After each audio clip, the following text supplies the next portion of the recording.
नमस्कार. प्रकरण क्रमांक 8 घरगुती वायरिंग याची माहिती आपण आज घेतोय. घरगुती कामासाठी विविध प्रकारच्या वायरिंग पद्धती वापरतात. प्रत्येक पद्धतीचे काही फायदे आणि तोटे असतात.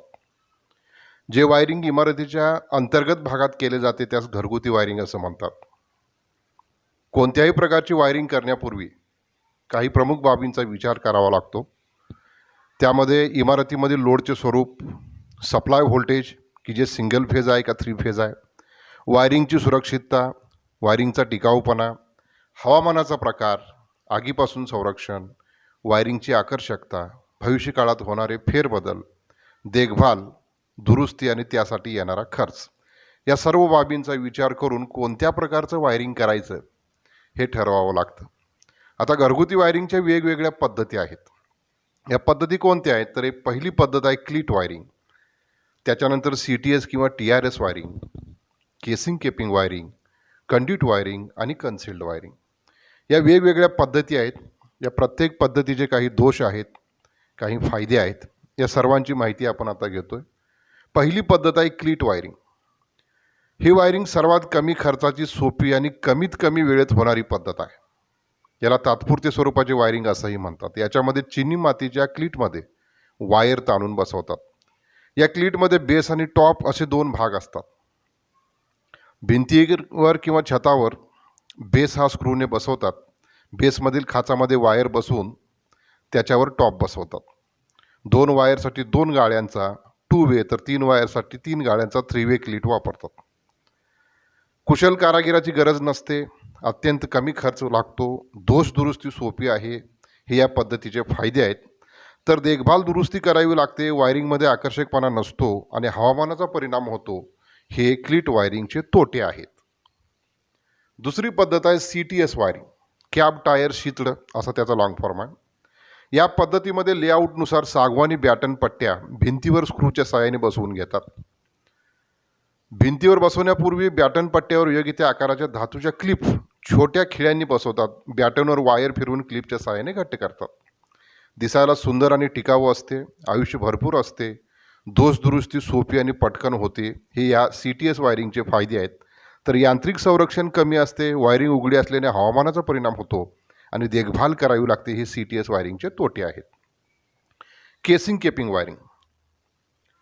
या पद्धतीमध्ये पूर्वी सागवानी लाकडी केसिंग केपिंगच्या पट्ट्या वापरत होत्या, पण सध्या PVC पॉलिव्हिनिल क्लोराईडची एक गाळा असलेली केसिंग आणि झाकण्यासाठी किंवा बंद करण्यासाठी केपिंग अशा पद्धतीनं सध्या वापरात आहेत. आराखड्यानुसार भिंतीवर किंवा छतावर लाईन दोरीनं मार्किंग करून ड्रिलच्या साहाय्याने होल पाडून हे वायरिंग केलं जातं. ही वायरिंग दिसायला आकर्षक असते, आर्द्रता आणि ओलसर हवामानात उपयुक्त आहे, दोष दुरुस्ती देखभाल सहज आणि सुलभ होते. हे या केसिंग केपिंगचे फायदे आहेत. तर ही पद्धत मध्यम खर्चाची आहे, जास्त श्रम आणि कौशल्याची गरज असते, दोष दुरुस्ती देखभाल सोपी मध्यम आहे. हे याचे तोटे आहेत. याच्यानंतरची तिसरी पद्धत आहे कॉन्ड्यूट वायरिंग. ही पद्धत कारखाने, कार्यशाळा, गोदाम, चित्रपटगृह, सार्वजनिक ठिकाणी इत्यादी ठिकाणी वापरली जाते. ही सर्वात सुरक्षित वायरिंगची पद्धत आहे. ज्या ठिकाणी 3 फेज विद्युत पुरवठा वापरायचा आहे अशा ठिकाणी कॉन्ड्यूट वायरिंग वापरतात. कॉन्ड्यूट म्हणजे पाईप. या पद्धतीमध्ये वेगवेगळे प्रकार पडतात. जसे PVC कॉन्ड्यूट, याच्यामध्ये लो गेज, मीडियम गेज आणि हेवी गेज असे प्रकार पडतात. घरगुती किंवा सार्वजनिक ठिकाणी ही वापरतात. दुसरी पद्धत आहे मेटल कॉन्ड्यूट, याच्यामध्ये लाईट गेज आणि हेवी गेज असे प्रकार पडतात. याच्यामध्ये पातळ लोखंडी पत्र्यापासून पाईप बनवलेली असते. सर्व प्रकारचे कॉन्ड्यूट वायरिंग करत असताना भिंतीवर किंवा छतावर लेआउटनुसार मार्किंग करून त्याच्यानंतर ड्रिल मशीनचा वापर करून हे कॉन्ड्यूट बसवून घेतात आणि त्यानंतर त्यातून वायर फिरवून घेतात. अतिशय मजबूत आणि टिकाऊ असते. काही मर्यादेपर्यंत हे वायरिंग ओलसर हवा आणि आगीच्या धोक्यापासून मुक्त असते, दीर्घकाळ टिकणारी असते, दुरुस्ती देखभाल कमी असते. हे याचे फायदे आहेत.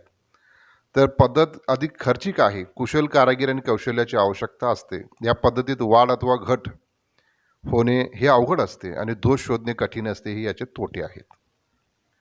शेवटची पद्धत आहे कन्सिल्ड वायरिंग. ही पद्धत हल्ली सर्व ठिकाणी दिसते. ज्या ठिकाणी इमारतीचा आकर्षकपणा हा मुख्य घटक आहे अशा ठिकाणी कन्सिल्ड वायरिंग करतात. या पद्धतीत संपूर्ण वायरिंग भिंतीच्या आतमध्ये असून फक्त ॲक्सेसरीज बाहेरील बाजूस असतात. इमारतीत स्लॅब टाकण्यापूर्वी छतावर हेवी पाईप बसवण्याची व्यवस्था केलेली असते. वीट काम झाल्यानंतर भिंतीवर आवश्यकतेप्रमाणे पाईप, जंक्शन ब्लॉक, बोर्ड बसवतात. पाईप बसवतानाच त्यामध्ये GI तार ओढून घेतात. हे वायरिंग कंडक्ट वायरिंग प्रमाणेच असते, फक्त संपूर्ण वायरिंग हे भिंतीच्या आतमध्ये असते.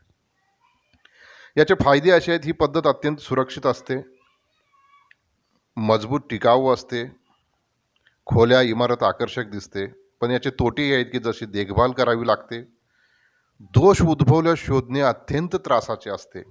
या पद्धतीत दिवे, स्विच इत्यादी साधनांची जागा बदलता येत नाही अथवा वायरिंगमध्ये वाढ करता येत नाही, हा याचा तोटा आहे. हे जे वेगवेगळे वायरिंग पद्धती आहेत, या सर्व वायरिंग पद्धतीमध्ये वेगवेगळ्या घटकानुसार त्याची तुलनासुद्धा होते की जसे आयुष्य, यांत्रिक सुरक्षितता, किंमत किंवा खर्च, आगीपासून संरक्षण, आर्द्रतेपासून संरक्षण, कारागीर, कुशल का अर्धकुशल, सौंदर्य आणि दुरुस्तीचा खर्च या घटकानुसार या वेगवेगळ्या वायरिंग पद्धतीमध्ये तुलना करता येते. यानंतरचा अतिशय महत्त्वाचा भाग आहे या प्रकरणामधील की भारतीय विद्युत नियम. कोणतंही इलेक्ट्रिकल इन्स्टॉलेशन करण्यापूर्वी नियमांचं काटेकोरपणे पालन करणं हे गरजेचं आहे. वायरिंग करण्यापूर्वी इंडियन इलेक्ट्रिसिटी म्हणजे भारतीय विद्युत नियमांची माहिती करून घेणं आवश्यक आहे. विजेचा वापर हा खाजगी सार्वजनिक ठिकाणी करत असताना जीविताच्या आणि मालमत्तेच्या सुरक्षिततेसाठी नियमांचं पालन होणं अतिशय महत्त्वाचं आहे. भारतीय विद्युत नियम हे खालीलप्रमाणे आहेत. पहिला नियम आहे इंडियन इलेक्ट्रिसिटी म्हणजे आई नियमानुसार एका सब सर्किटवर 800 वॅटपेक्षा जास्त विद्युत लोड असू नये किंवा 10 पॉईंटपेक्षा जास्त पॉईंट्स असू नये. दुसरा नियम आहे एका पॉवर बोर्डच्या सब सर्किटवर 2000 वॅट किंवा 2 पॉईंटपेक्षा जास्त लोड असू नये. नियम क्रमांक 3, मेन स्विच व डिस्ट्रीब्युशन बॉक्सवरील करंट रेटिंग सर्किटवर असलेल्या लोडवरून ठरवावे. चौथा नियम आहे वायरिंगच्या उभारणीसाठी वापरलेल्या सर्व वायर्स आग, केमिकलच्या वाफा यापासून सुरक्षित असाव्यात आणि त्यांना जर मेटल कव्हरिंग केलेले असेल तर अर्थिंग करणं आवश्यक आहे. नियम क्रमांक 5, 3 पिन सॉकेटचा अर्थ पॉईंट हा अर्थिंग कंडक्टरला जोडलेला असावा. सहावा नियम आहे सर्व प्रकारचे मेटल कव्हरिंग उदाहरणार्थ main switch, cover, pipe, fan इत्यादींना अर्थिंग केलेले असावेत. नियम क्रमांक 7, अर्थ कंडक्टरसाठी स्विच किंवा फ्यूजचा वापर करू नये. आठवा नियम आहे लाईव्ह वायर म्हणजे ज्याला आपण फेज वायर म्हणतो, नेहमी दिलेल्या लोडनुसार फ्यूज मार्फतच न्यावी. नियम क्रमांक 9, स्विचबोर्ड नेहमी दाराच्या डावीकडे जमिनीपासून 1.5 मीटर उंचीवर असावा. 10वा नियम आहे फॅनची आणि लाईटची उंची जमिनीपासून अनुक्रमे 3.25 मीटर आणि 2.5 मीटर इतकी असावी. प्रत्येक सब सर्किटवर डिस्ट्रीब्युशन बॉक्समधून फ्यूज मार्फत जोडावे हा 11वा नियम आहे. नियम क्रमांक 12, लाईट पॉईंट आणि पॉवर पॉईंटची सर्किट ही वेगवेगळी असावी. नियम क्रमांक 13, 3 फेज 4 वायर म्हणजे 3 फेज आणि 1 न्यूट्रल या पद्धतीमध्ये प्रत्येक फेजवरील लोड हा एकसारखा असावा. तसेच 3 फेज वायरचा रंग अनुक्रमे लाल, पिवळा, निळा असा असावा, तर न्यूट्रल ही काळ्या रंगाची असावी. नियम क्रमांक 14, वायरिंग पूर्ण झाल्यानंतर मेगर टेस्ट घेणे आवश्यक आहे. 15वा नियम आहे ज्या ठिकाणी 250 व्होल्टपेक्षा जास्त दाब असेल त्या ठिकाणी धोक्याचा बोर्ड लावणे आवश्यक आणि बंधनकारक आहे. हे भारतीय विद्युत नियम आहेत आणि हे पाळणे अत्यंत गरजेचं आहे. घरगुती वायरिंग करत असताना वायरिंग पद्धतीचा विचार करून साधनांची निवड करावी लागते. आता वेगवेगळ्या वायरिंग पद्धतीमध्ये काही साधनं वापरतात. जसं क्लिट वायरिंगमध्ये 2 way 3 way cleat, round block आणि PVC वायर वापरतात. CTS वायरिंगमध्ये सागवानी batten, metal clip, CTS wire आणि राऊंड ब्लॉक वापरावा लागतो. PVC केसिंग केपिंगमध्ये casing capping, square block, PVC wire इत्यादी वापरतात. कंड्युईटमध्ये 1 way 2 way 3 way 4 way junction block, bend, T, elbow, saddle, clamp, spacer, pipe, PVC wire इत्यादी वापरावी लागते. कन्सिल्ड वायरिंगमध्ये 1 way 2 way 3 way 4 way junction block आहेत, बेंड आहे, टी आहे, एल्बो, PVC वायर इत्यादी वापरावी लागते. वायरिंग मंडळामध्ये काही साधनं आहेत की ज्यांची वर्गवारी करण्यात आली, जसे संरक्षक साधने. संरक्षक साधनामध्ये फ्यूज, MCB, ELCB यांचा समावेश होतो. नियंत्रक साधनामध्ये 1 वे स्विच, 2 वे switch, DP switch, ICDP switch इत्यादींचा समावेश होतो. पकडणारी साधनामध्ये बॅटन होल्डर आहे, अँगल होल्डर, पेंडंट होल्डर इत्यादी. तर सर्वसाधारण साधनामध्ये 3 pin socket, 2 pin socket, 3 pin plug, adapter यांचा समावेश होतो. घरगुती वायरिंग आणि भारतीय विद्युत नियम झाल्यानंतर वायरिंगचे वेगवेगळे सर्किट असतात. वायरिंग करत असताना कशा पद्धतीने ते वायरिंग करावं लागतं, स्टँडर्ड नियम काय आहेत ते आपण वायरिंगच्या आराखड्यानुसार थोडक्यात समजावून घेतो. एका वन वे स्विचने एक दिवा नियंत्रित करणे, अशा पद्धतीमध्ये दोन वायर वापरतात, एक न्यूट्रल आणि दुसरी फेज. न्यूट्रल वायर ही सरळ लोडला दिलेली असते, तर फेज वायर हा स्विचला जोडलेला असतो आणि लोड आणि स्विच यांना जोडणाऱ्या वायरला ऑफ वायर असं म्हणतात. एक दिवा एका स्विचने नियंत्रित केला जातो, यामध्ये वन वे स्विच वापरतात. दुसरा पद्धत आहे दोन स्विचने दोन दिवे स्वतंत्रपणे नियंत्रित करणे. याच्यामध्ये दोन वन वे स्विच वापरलेले असतात. न्यूट्रल लोडला दिलेली असते, तीच न्यूट्रल दुसऱ्या लॅम्पला जोडलेली असते, तर फेज वायर हा स्विचमध्ये जातो. पुन्हा त्या पहिल्या स्विचमधून दुसऱ्या स्विचमध्ये फेज वायर दिलेली असते. प्रत्येक लोडमधून ऑफ वायर ही स्विचला वेगवेगळी आलेली असते. दोन टू वे स्विचने एक दिवा नियंत्रित करणे, याला जिना वायरिंग किंवा स्टेअरकेस असंही म्हणतात. याच्यामध्ये दोन टू वे स्विच वापरलेले असतात. न्यूट्रल डायरेक्ट लोडला जोडलेली असते, तर फेज वायर हे टू वे स्विचला जोडलेली असते. दोन्ही टू वे स्विचचे कनेक्शन दिलेलं असतं आणि लोडपासून एक ऑफ वायर हा दुसऱ्या टू वे स्विचला जोडलेला असतो. ज्यावेळी आपण जिन्यावरून वर चढत असतो त्यावेळी लाईट लागते. पुन्हा लाईट बंद करण्यासाठी खाली येण्याची गरज नाही. वर गेल्यानंतर जो टू वे स्विच आहे तो दाबल्यानंतर आपलं लाईट बंद होते. अशा पद्धतीनं जिना वायरिंगची रचना केलेली असते. त्यानंतर एका टू वे स्विचने दोन दिवे नियंत्रित करणे, याच्यामध्ये एक वन वे स्विच आणि एक टू वे स्विच वापरलेला असतो. याला ट्रॅफिक कंट्रोल असंही म्हणतात. न्यूट्रल लोडला जोडलेला असतो, त्यानंतर तोच न्यूट्रल हा दुसऱ्या लॅम्पला दिलेला असतो. फेज वायर ही वन वे स्विचला दिलेली असते आणि त्यानंतर ती टू वे स्विचला जोडलेली असते. अशा पद्धतीनं याचा आराखडा तयार केलेला असतो. त्यानंतर सिरीज पॅरलल टेस्टिंगसाठी बोर्ड केलेला आहे.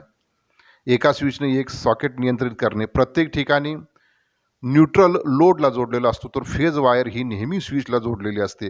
लोड आणि स्विच यांच्यामध्ये असणाऱ्या वायरला ऑफ वायर असं म्हणतात. वायरिंग पूर्ण झाल्यानंतर त्याच्या चाचण्या घ्याव्या लागतात, की जशा दोन तारामधील इन्सुलेशन रेजिस्टन्स मोजणे. हे करत असताना मंडळातील सर्व दिवे पंखे यांची जोडणी काढावी, सर्व स्विच ऑन करावेत, फ्यूज लावावेत किंवा MCB ऑन करावा, मेन स्विच ऑफ करावा आणि नंतर फेज आणि न्यूट्रल यामध्ये मेगरची टोके जोडून मेगर फिरवून इन्सुलेशन रेजिस्टन्स मोजतात.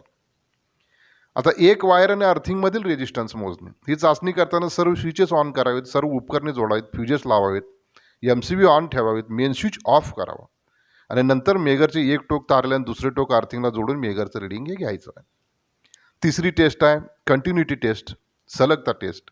अर्थिंगचा विरोध हा 1 ओहमपेक्षा जास्त असू नये. या चाचणीमध्ये मेन स्विच, कंड्यूट पाईप आणि मेटल कव्हर वायरिंगला योग्य प्रकारे अर्थ मिळत असल्याची खात्री करून घेतात. ही चाचणी घेण्यासाठी ओहम मीटर, मेगर अथवा टेस्ट लॅम्पचा उपयोग करतात. हे जे प्रकरण आहे याच्यामध्ये वायरिंगचे वेगवेगळे प्रकार, भारतीय विद्युत नियम, वायरिंगचे आराखडे कसा असावेत आणि वायरिंग पूर्ण झाल्यानंतर आपल्या इन्स्टॉलेशनमध्ये कोणकोणत्या चाचण्या घेणं गरजेचं आहे याची आपण माहिती घेतलेली आहे. धन्यवाद.